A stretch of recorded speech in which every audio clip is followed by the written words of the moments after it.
Préparez un délicieux riz au lait à la cannelle grâce à cette recette facile. Le riz au lait à la cannelle est originaire d'Asie et s'est ensuite répandu en Europe et en Amérique. C'est une recette extrêmement simple à préparer, avec des ingrédients basiques et économiques. Ne passez donc pas à côté.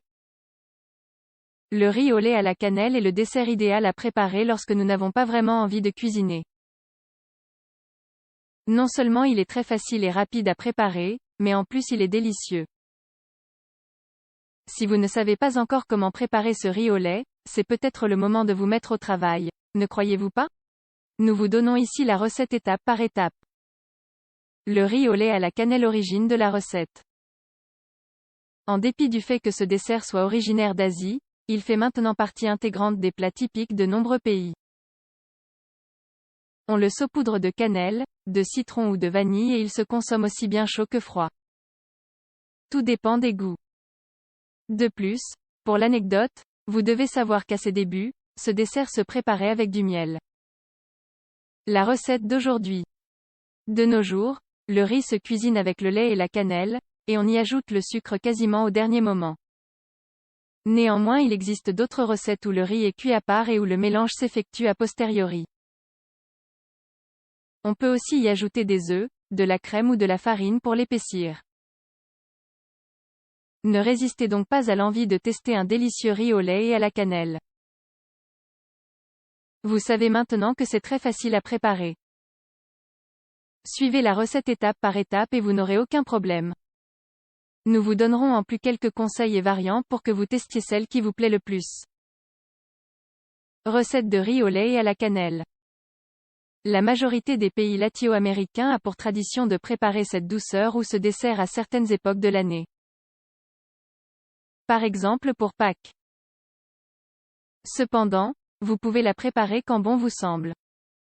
Ingrédients: une tasse de riz blanc, 120 g/, 2 tasses de lait, 500 ml, un bâton de cannelle, 5 g/, un demi-cuillerée de sel, 8 g/, une cuillerée de beurre, 15 g/, le zeste d'une orange, une demi-tasse de sucre, 60 g/, une demi-tasse de raisin sec, 60 g/, une cuillerée de rhum, 15 ml, une demi-tasse de lait condensé, 60 g/, un demi-cuillerée d'essence de vanille, 8 ml, une cuillerée de cannelle en poudre pour décorer, 15 ml, coupe de glace ou verre à cocktail. Préparation. La première chose que vous devez faire est de bien laver le riz jusqu'à ce que l'eau soit bien claire. Cela voudra dire qu'il est propre. Puis, mettez une casserole à feu doux avec le lait, le bâton de cannelle, le sel et le zeste d'orange. Ensuite, attendez que le mélange bout et ajoutez le riz. Laissez cuire à feu doux pendant 40 à 50 minutes. N'oubliez pas de mettre le couvercle. Vous saurez qu'il est prêt quand le riz sera léger et fondant et que le lait se sera évaporé. Mélangez de manière constante pour accélérer un peu le processus de cuisson. Une fois la durée correspondante écoulée, retirez le bâton de cannelle et ajoutez le sucre et les raisins secs.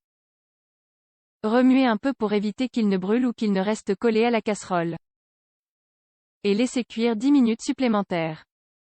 Puis, ajoutez le beurre, le lait condensé et la cuillerée de rhum. Mélangez bien pour que tous les ingrédients s'intègrent et retirez ensuite du feu. Pour finir, vous pouvez le servir froid ou chaud, selon votre préférence, dans des coupes à glace ou des verres à cocktail et saupoudrés de cannelle en poudre. Variantes et conseils supplémentaires. Au lieu de cuisiner le riz avec le lait, vous pouvez le faire à part avec juste un peu d'eau. Puis y ajouter le lait 20 minutes après pour que le riz devienne fondant et léger. Vous pouvez aussi faire sans le zeste d'orange et les raisins secs. L'utilisation du sucre n'est pas obligatoire. Le miel ou la panela sont des substituts parfaits. Si vous désirez utiliser de la confiture de lait ou du chocolat, assurez-vous de l'ajouter à la fin de la préparation. Pour que le mélange soit un peu plus épais, ajoutez de la farine de blé ou une cuillerée de maïzena. Si vous optez pour la recette incluant des œufs, battez seulement les jaunes et ajoutez-les au sucre pour qu'ils ne soient pas crus.